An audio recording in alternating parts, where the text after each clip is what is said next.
It's train time, starting now, right after this small intro.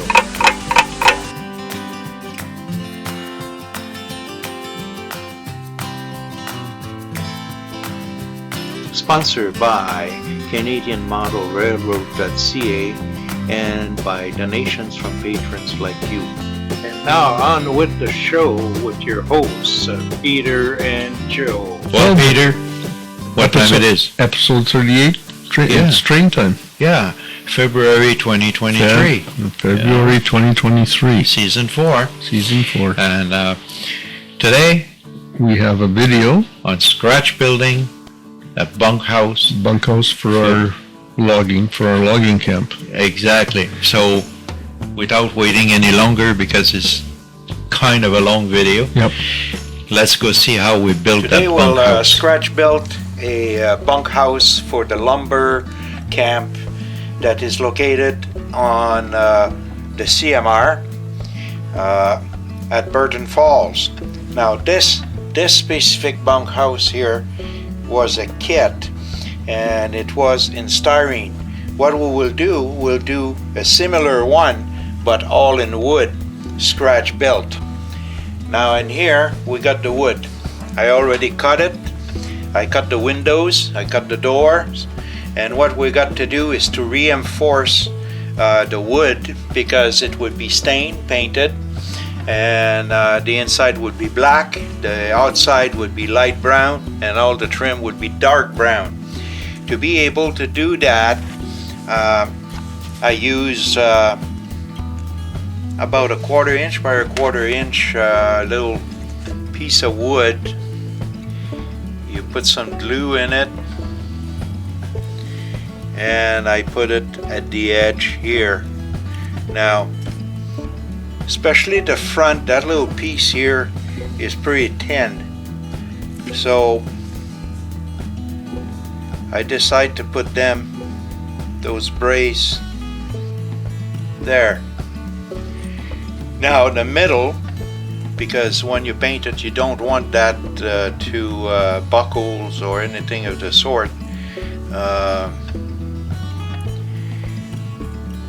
put a middle post here, right there. So that's one done so far. So we'll put that aside, and we'll repeat the same thing on the other one.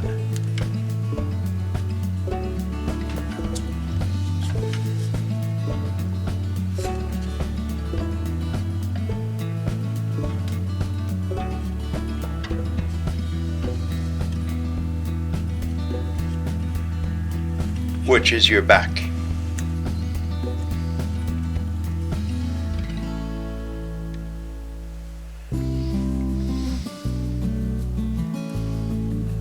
Now this one will need that we put clamps on it.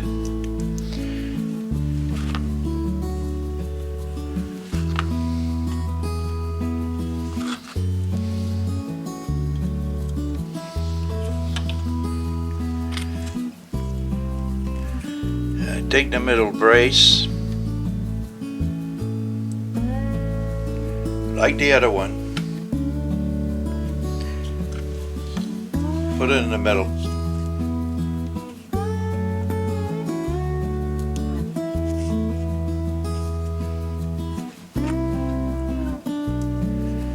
And I would put a clamp on it to make sure that, so that's the second one was done.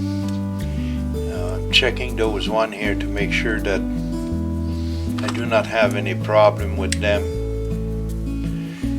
but I would put the clamp in the middle one. Now we got the two sides in here. Now the idea is when we assemble this piece, right, we leave enough space to put a molding in the middle here. So I already got the brace in there, so the only place I need a brace right now is in the middle here.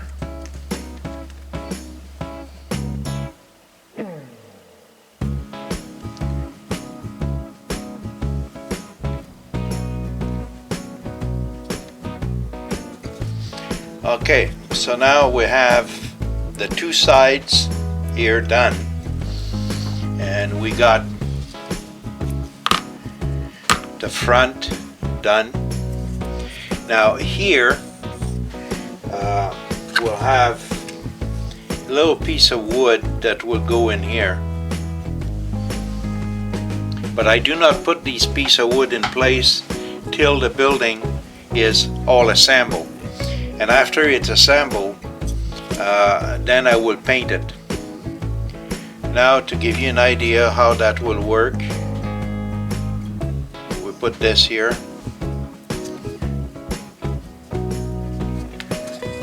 and I put my side on place like this,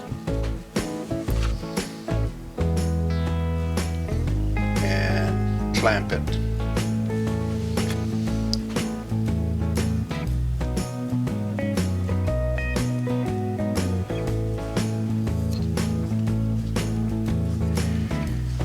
And the rest will be assembled exactly the same way.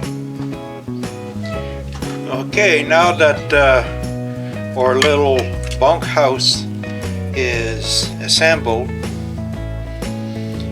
the next step is to put some piece of wood here that will hold the roof.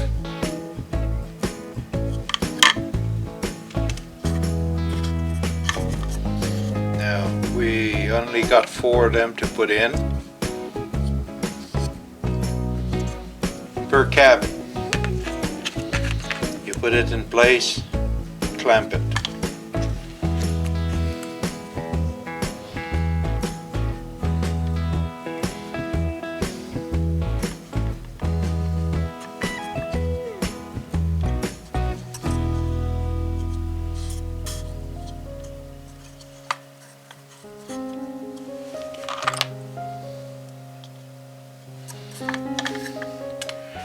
Front and back.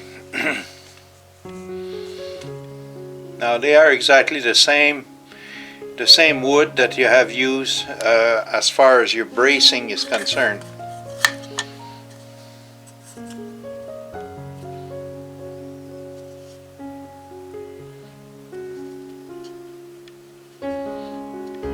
Those are just there to help you glue your roof when it's time to glue the roof.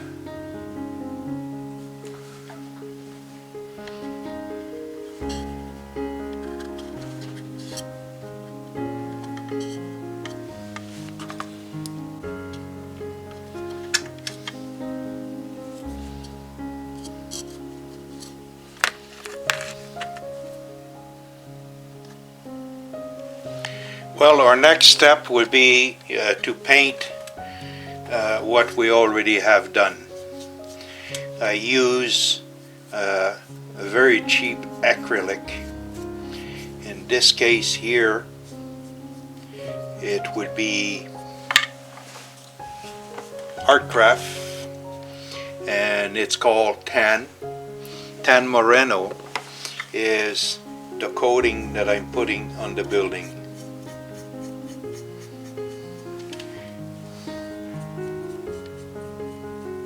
Now you apply it all over the place.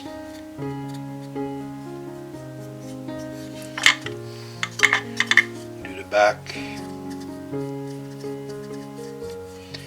And now your building's starting to take shape.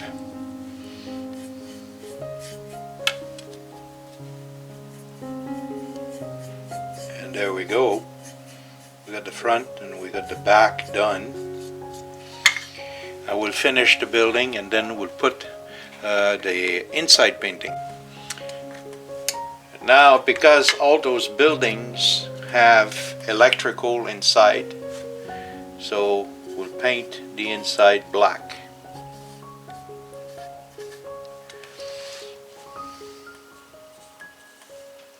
Now I'm doing that coat right away.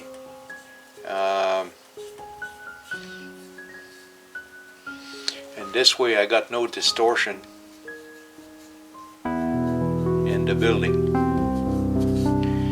Now the only reason you painted black on the inside is so that when the lights are on, you do not have a glowing building. The light come through to the windows,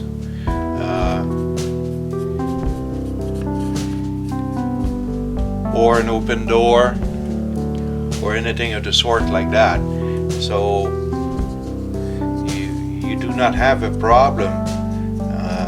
If you do not paint the inside, your building will glow. Now that's a very quick application. As long as we cover about everything that's got to be covered, you're okay. Now you do that to the whole building. Now, if you want a more reflective lights inside of your building, what I do when I want that effect, I just paint the roof silver. Or you can use aluminum papers, you know, to create a reflector. Then you will point one light towards the roof. Otherwise the lights are shining down because they are at the level of the roof per se. As you can see, it's very, very quick to do. As you're building a building, I took on the habits, even if a building will not have a light, I still paint the inside, because later on maybe I will want to put a light in. So that way it's easier to do as you're building it. Now the inside of the building is already painted. Next step would be installing the window and the door. Okay, now window. The window have been painted, as you can see. And what I use for this one is a DecoArt Crafter Acrylics Burnt Umber. That's what's being used to paint the window. The same as the trim, which is the next step. So a little bit of glue. You don't need a ton of it, really.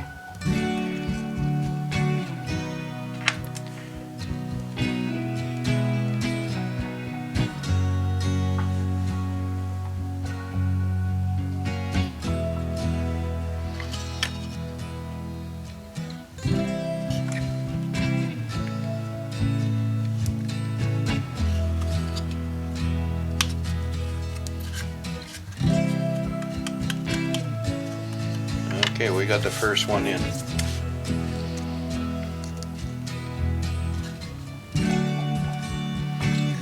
Okay, it's sitting properly.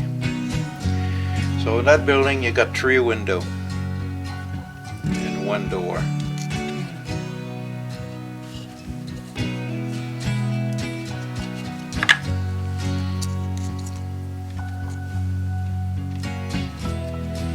And there goes our window. Our door. Now you notice there's a hole here. The hole here, when we take, is 2 cabins like this, eh? So that's where the electrical wires will go through. Now we had the building and the inside painted black, if you notice, but now we have to paint the door just the same. So now we won't have no reflection coming in from there. Okay, so next we will use this and put it in the corners as the trim for the building. Now the electrical in here has been installed, which would be a video by itself for doing electrical in the buildings. Now it's time to put the roof. So the section in between here, I have done the roof. It's just a matter of putting the tar paper on this one. So to do the roof,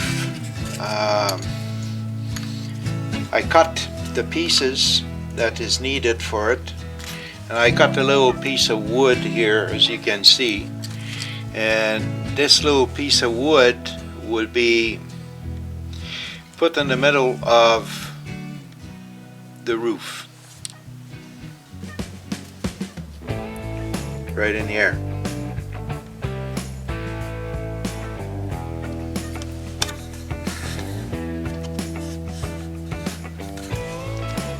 So now it's totally flush here with the roof. The next part is to take the other part of the roof and glue it to it.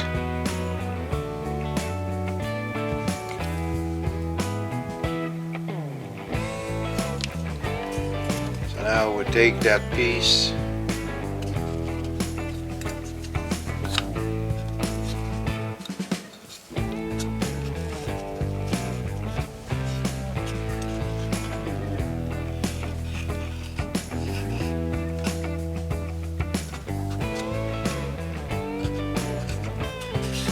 To make sure I got the 90-degree angles here really well.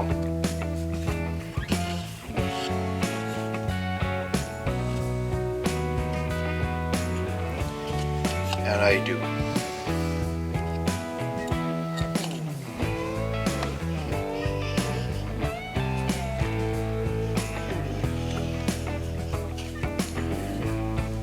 So now we got the roof done. Now the other one has already been done, and it goes right on top of it here like this. So now the idea on this is we want to put a border on the roof to match. So we'll use a piece of wood, okay, and I will measure the angles that I need here, and we'll frame the roof with that. After that, it's just a matter of putting the tar paper, and the tar paper what I use is just a piece of tape. I put it on the bench, I color it black, and then after that I will just weather it with some gray and so on, and you lay it layer by layer by layers right up to the top, and then you cut yourself a little finishing for the metal, and it does the job. Then after that, in this case for that building, I do not have any chimney to put on the top here, so I will use a stovepipe from the back. We have one roof in place right here where the trim is done. It's painted on both sides with the same color of the trim before applying the tar paper. Let's do the trim, some of the trim on the other roof. So a little bit of glue.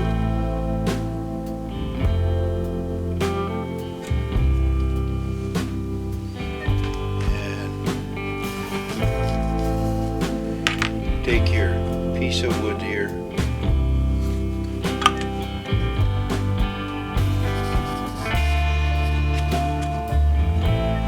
now a little bit more glue,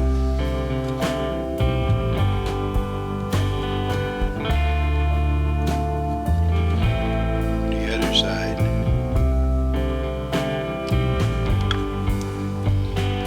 and just barely sand the end.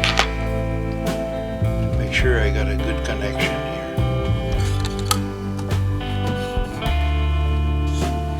Okay, now we got one side. If you notice, I let it hang a little more. When I put the side in here, then at that point I will trim them. So now we do the same thing with this one. Now the nice thing about having a glass, a piece of glass in there, the glass never budge. So this one here doesn't want to glue totally straight, so I put a weight on it for a few minutes, and that way it will glue properly. During that time I would prepare the side here.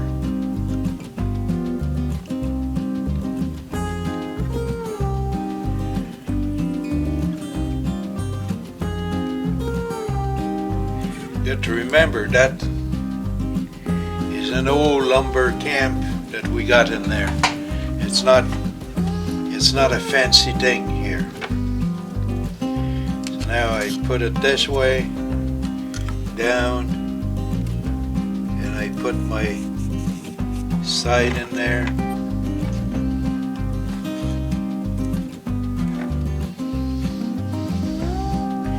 During that time I prepare the other part here,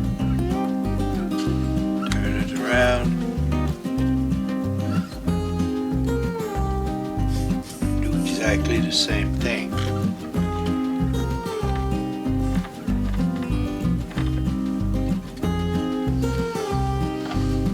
Now the roof technically is done, other than now is painting it like we paint this one, all around here, because you got the overhang. I do a little bit in here because I don't want it to kind of wave. Then I put it on, and then I will adjust with a pair of snippers. I snip them through.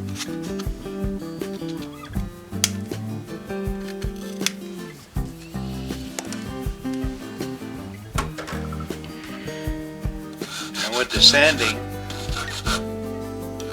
just sand the end a little bit.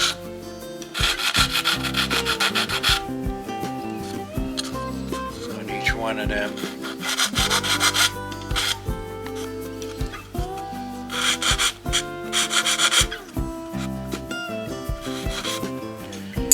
And that is done for that. So now I would bring my paint back. You don't have to cover the whole roof. There we go. Now we got boat roof in place. Well, now I guess it's time to do the roof.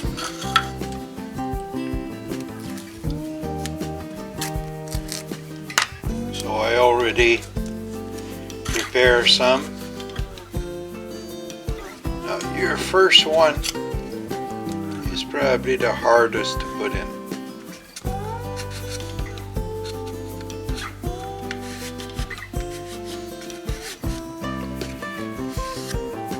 Put it in. Now I put the other one on the other side.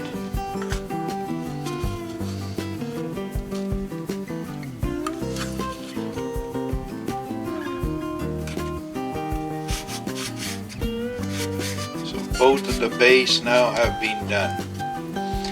There's a little trim to do in here.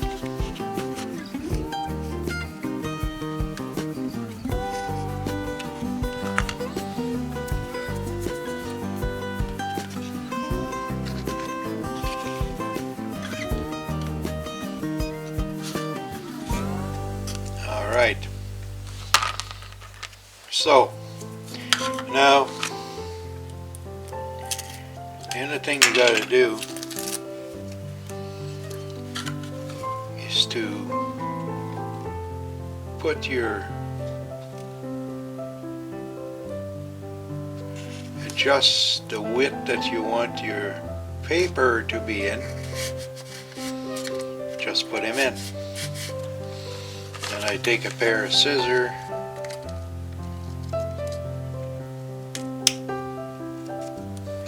I just cut the excess. And then you go to the next one. Do exactly the same thing. Line up your width of the tar paper.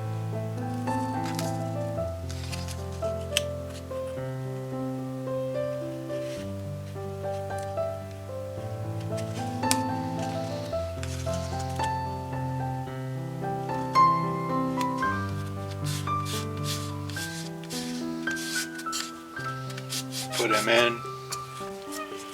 Now we're very close to the peak.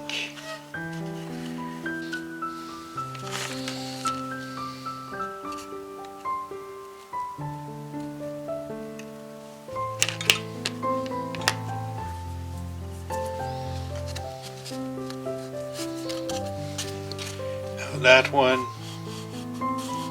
will fold right over the edge of the roof like this. So now technically it's done, but we'll put a cap on it, and the cap will give you the exact spacing that you need. And you do exactly the same thing on the other side. Now everybody's got a different method to do things. I find doing tar paper this way on roofs,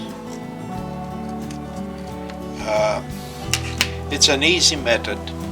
You don't have to use any other kind of glue or anything of the sort, because your glue is already there on the tape.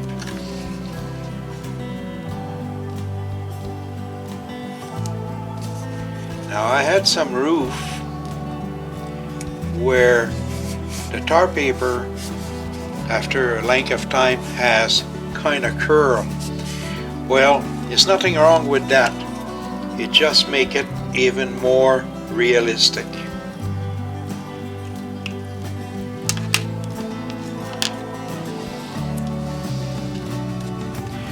So you just add on a little bit of weathering and that type of thing, and that does the trick.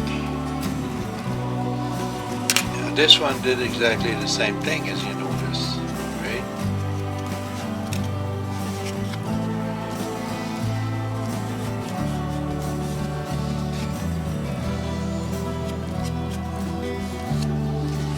So now we'll take our cap,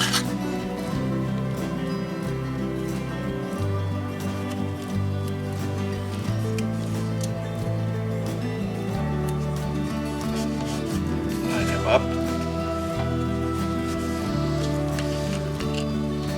cut the excess before you fold it. Now you fold it in place, and your roof is done.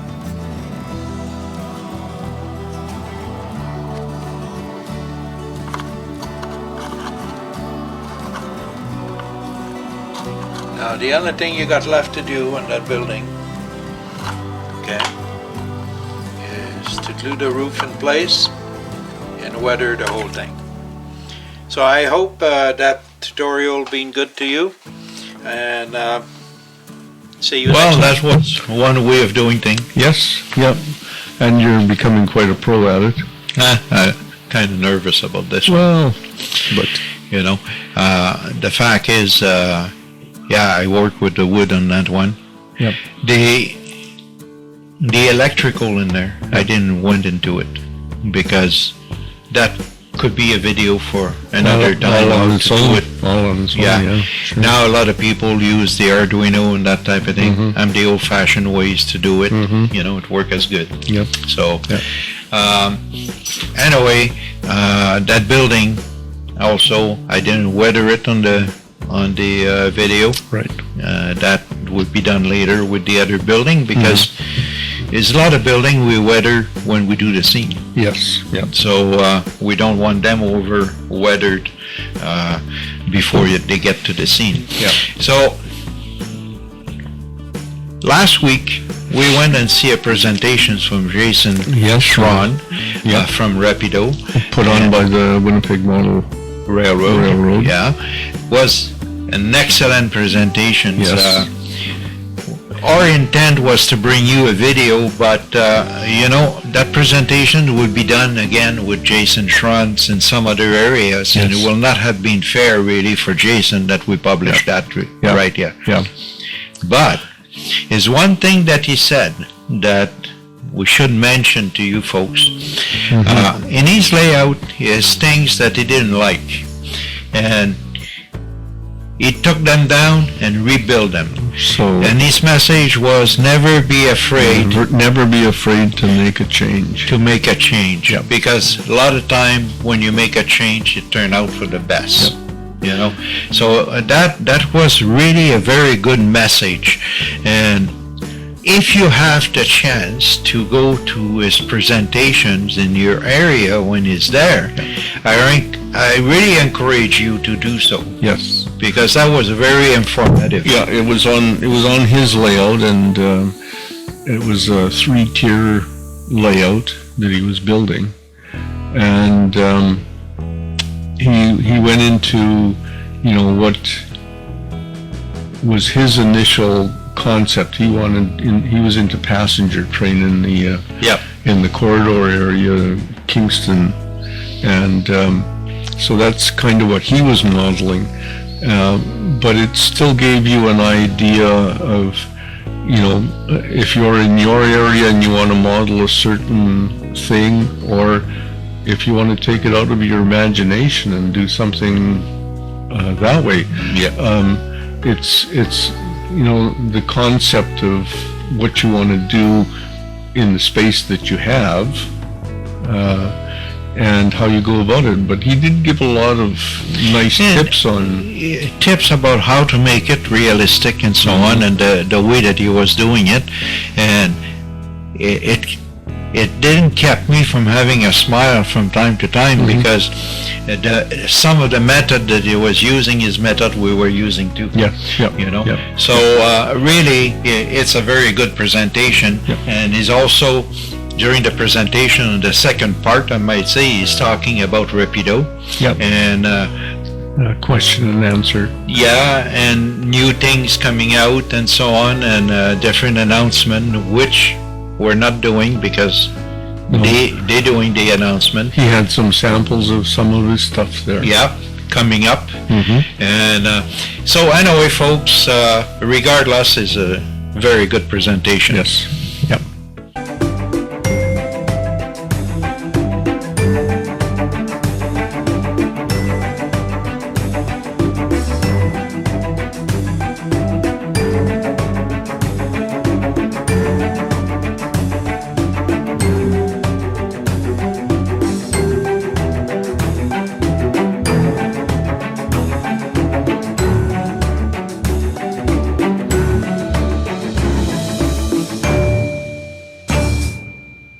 In concern of the CMR, well, it's some more stuff that happened, Mm-hmm.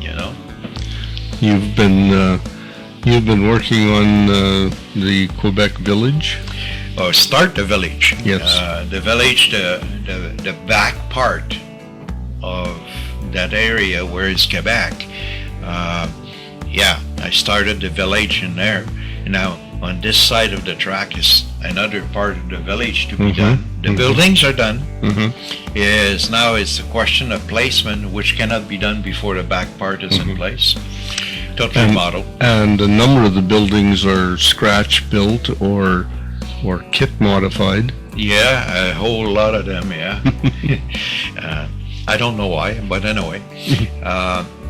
The fact is, on the village itself, the main point in there is that church. The church, yeah. That being totally scratch built, and it's a replica and miniature of the actual church that is in that village. You're right. So that was to be a focal point to start with, because that's what bring the rest of the village together. Now, as far as the other buildings are concerned, other than probably the store, because the store was built that way, it's generic. It formed a village. You know, as a village is there. You know, you want to represent Sainte Marie de Blandford in Quebec. Then the village buildings that are on this side of the tracks, well, it's two houses in there. One is totally scratch built. That was the house of one of my aunt, where my cousin lived till he decided to sell it years and years later. That is there, and the garage across. Because this village is representing your home village when you were much younger. Yes, absolutely. That village and the farm that come right after is ton of memories in there. A lot of the things who are built in there are built and put in there the scene memories. It's all based on memories. And it's very interactive in between the people and so on. Now, that part of the layout, whereas the back part of the village, is very hard to access, you know. So how did we do it? We have a base that is in plywood that is removable and so on, and everything being designed on that piece with the road and so on. And now we'll be doing the scenery on it and the backdrop so that it gives you a forced perspective, and then put in place, and then we don't touch it anymore.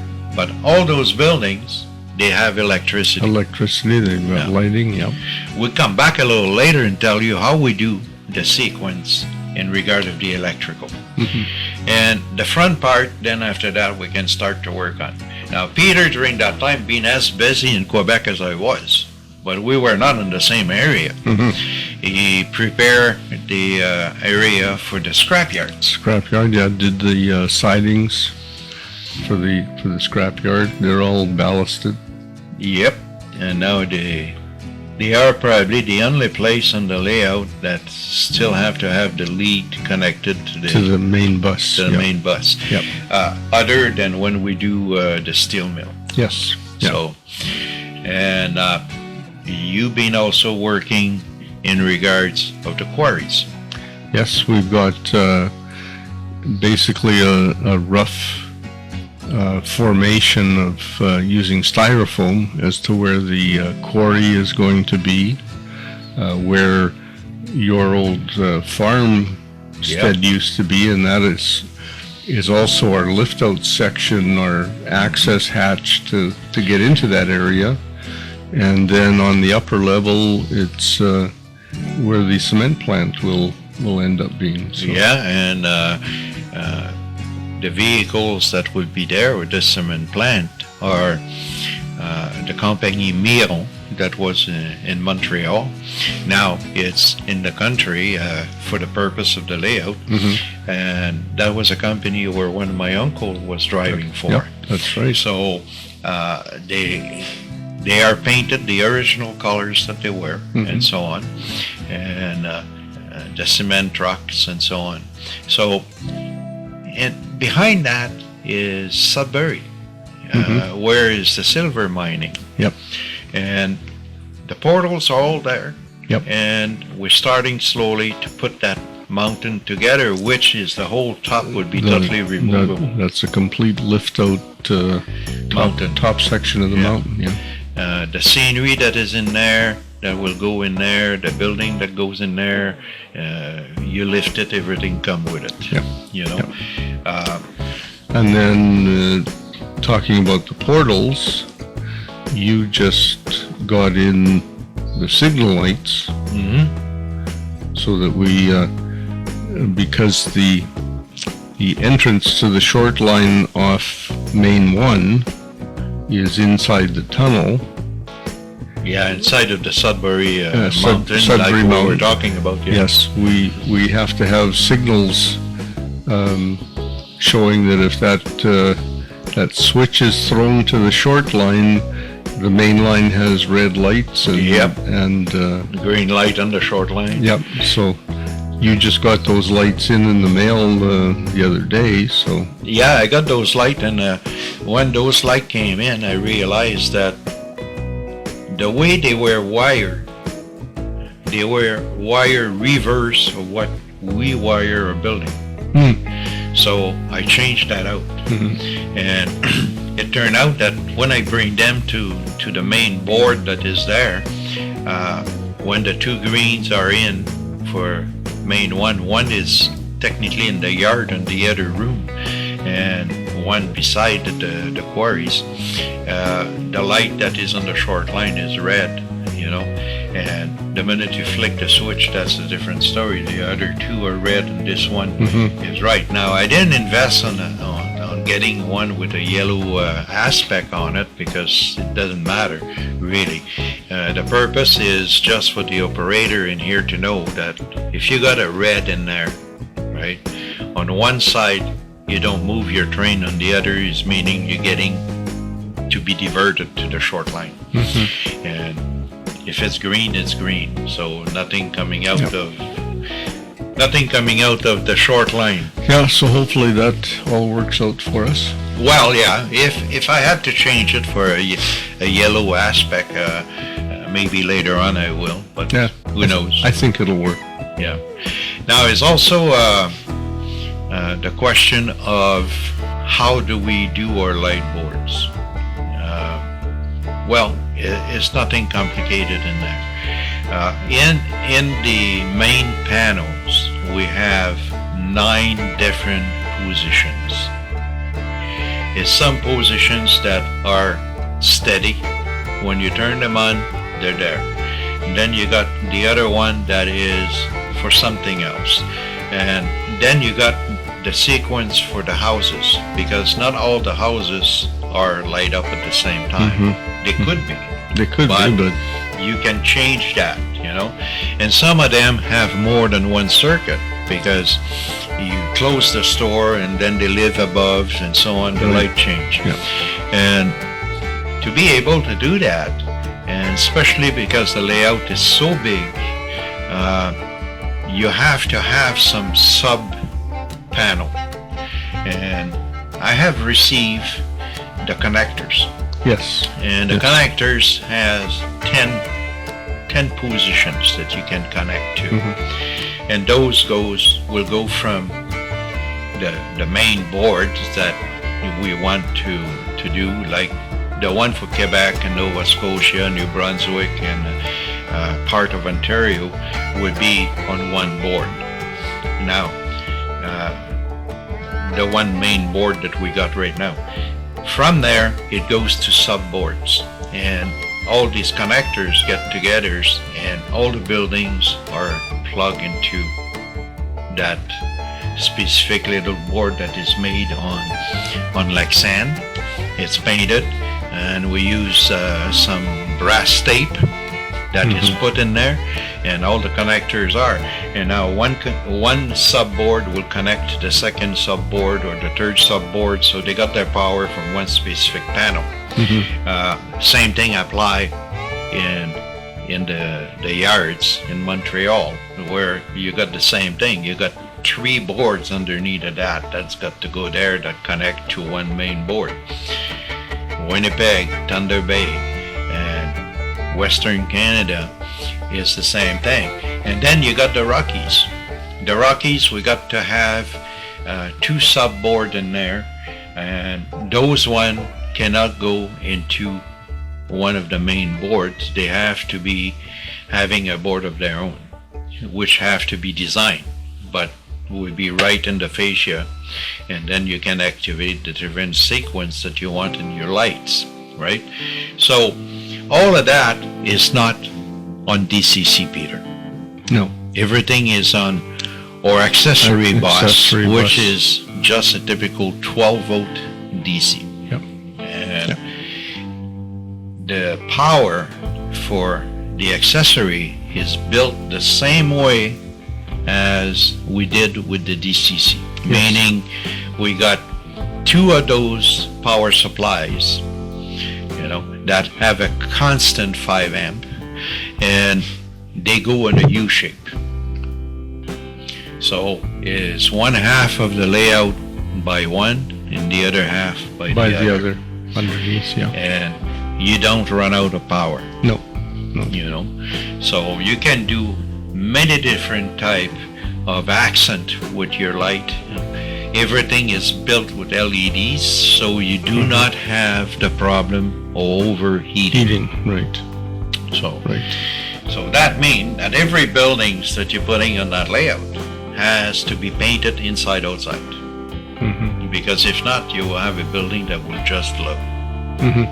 So, and then you got the light posts. The light posts, well, you put them on, it's fine. But the street light, like the red, the green, the yellow, then those one are, you turn out the layout, those one turn on.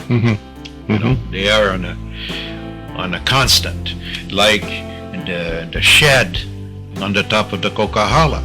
The lights are in there 24 hours. So you turn the layout, the lights are there. They're direct into the bus, those ones. They don't go to any sub-panels.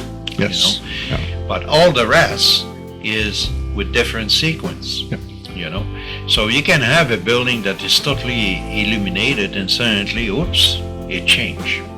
So it's kind of using a little bit an old method of doing things. Flick of the switch and you can change the scene. Exactly. Now some modelers will use Arduino or that type of thing, where everything is controlled by the Arduino and so on. Well, I'm kind of dumb when it comes to Arduino. Well, but I think what we're doing is going to work very well for what we do. For what we're doing,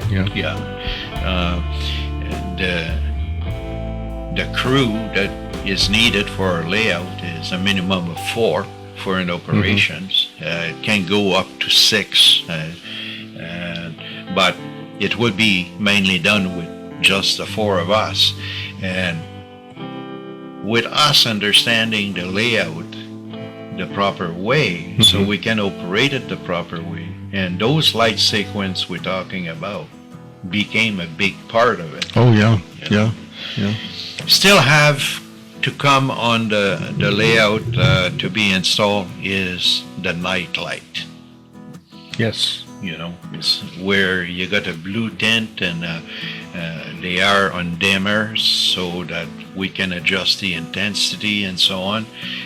That has not been installed yet. Yeah, that's a rope light that has to go up in the valence above. Yeah. And that, I had a deal on that after Christmas about 2-3 years ago, and I got enough in there to do the whole layout.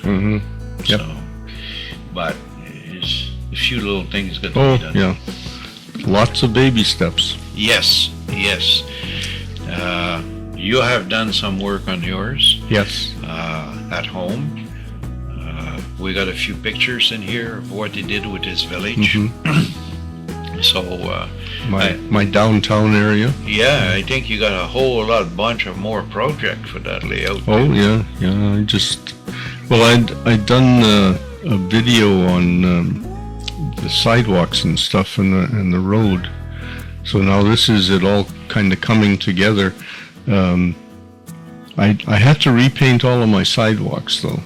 Oh yeah. Because I'd done several different batches and they were too much of a different shade. So once I had them all installed, I had to repaint them all, and but I've gone through the process of doing that, and then the roads using dark chalks to shade the pavement, and get the tire tracks on the different lanes and stuff. It's all done with chalk and a brush and working it into the surface. So are you spraying a clear over top of it? I probably will once it's all done. But I've got a construction site in front of one of the buildings. The front of the building is all scaffold, and on the street in front of it, I have to do a scene where they're digging up redoing a sewer line or whatever it is. So once I get some of that done, I'll spray it with a sealer. Well, that's what I did with the village. With the village road in there. I paint them and so on, and the sidewalk has got two different tone of gray on it. But the road, well, it's like brand new asphalt right now. But I put the line on, and I find out on some other project I done that those line had, after a little time, they were lifting up. Peeled off, yeah. So I put them in, make sure they were stable, and then I shoot the whole roads and the sidewalk with a clear, which seal those line in place. And now that is done, I will start to use chalk like you do to age the road and start to create some imperfection. And at the same time, it aged the sidewalk. Yep. And then it would be ready to do the rest of the scenes. Yeah, see, I still have to do my lines and stuff on the roads and the crosswalks and that type of stuff. So yeah, and you always got the cracks and so on, and make it natural, But with all the work that you're doing here in the CMR, you don't have much time at that point to work on yours. Yeah, and it's and then I'm trying to encourage the dog to come down the basement with me so that she's not upstairs, and she doesn't want to do that. Well, matter of fact, right now she's sleeping somewhere in a corner here in the studio. She's over beside me here. Yeah, well, that's the floor director's. If she ever wake up, she will tell us to shut up. So things are happening on the cinema. Yes. Yep. Yep. And now, in the month of March, the rest of the Rockies would be built. So, and then we can get into the final painting of the mountains, and the fascia will have been put in place. Now, the fascia on the south side of the layout has all been put in place. Yep. So we got just a little bit, whereas the New Brunswick area, probably about 1.5 feet or so, that's got to be done. Yep. But both sides now and in there are done. Yep. So it won't be too long, it will be painted. It's looking good. Yeah. When you start it looked like hell. And as you build it start to tell you something. Comes to life. Yes. Right now we're seeing a lot of foam. That's what we're seeing. Yeah. We saw a lot of substructures and that type. But we'll give you a view of that so you have an idea that don't worry, and when you start to build your layout, that it look rough, and you will have some dust and you will have all sort of thing, and believe you me, we got a lot of crap all over the place. It's pretty hard to hide that, but that's the pleasure of building a railroad. But it's nice to see all the parts come together. Oh yes. And don't be shy. Don't be shy, of starting something out of the blue, no plans, no nothing, just build it. If you don't like it, you can redo it. You can change it. So, on that, folks, I think we have been taking your time for long enough, this show. We encourage you to come in and see the next show, episode 39 for March. Send us comments. Yes, we need comments from you guys. As you notice right now, also, we do not have any sponsor.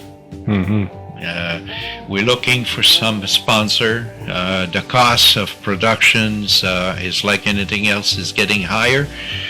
People want better sound, they want better video and so on.